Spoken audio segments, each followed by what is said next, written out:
You're watching Duct Tape and Popsicle Sticks with Mike and Maria Keiser. Because sometimes you feel like your business is being held together by duct tape and popsicle sticks.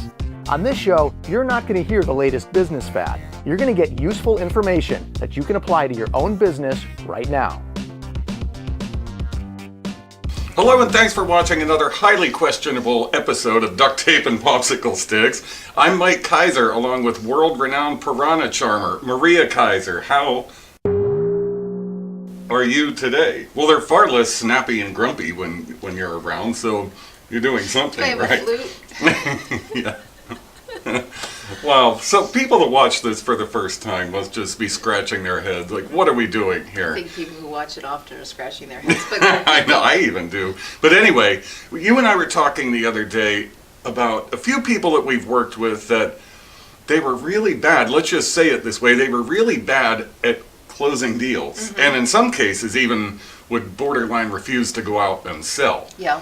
And we've known one company that has tried every possible thing they could think of from a marketing standpoint, but is still failing because they're really bad at closing deals. Mm-hmm. So I know this was an important one for you to talk about today, why all the marketing in the world won't work if you don't know how to close. Right. And, it's interesting how there's certain weeks where certain topics just come up more than others. And closing sales seemed to come up a lot last week.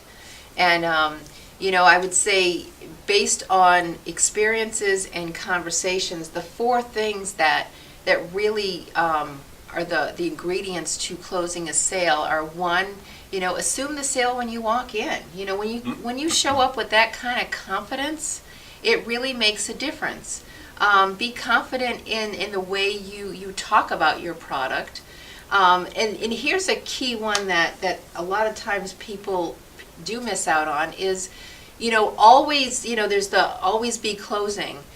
You might not necessarily close the deal on that time. Maybe you're a 2 or 3 meeting type of closed sale, but always close to get to that next thing. So, you're meeting with someone. Okay, when do we want to catch back up to have that follow-up conversation? Mm-hmm.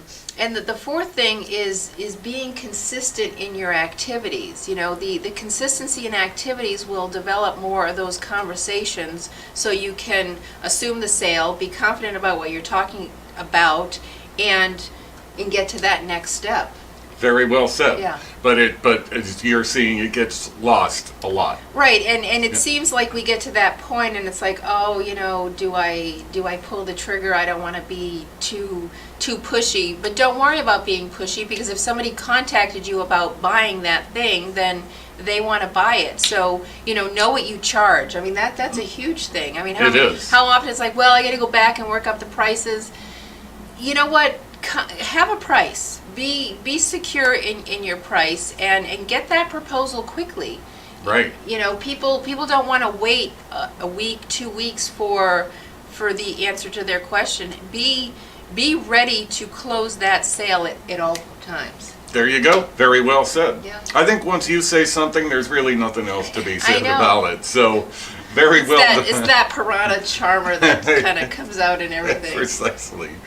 Well done, and I would say go back and watch this one again. It's really important. Mm-hmm. But in the meantime, we so appreciate you hanging out, and I forgot to tell you at the beginning that everything you need to know about how to reach us, how to interact with us, how to get to the rest of all the videos is right below this video in the show notes. So make sure you check out what we've been up to.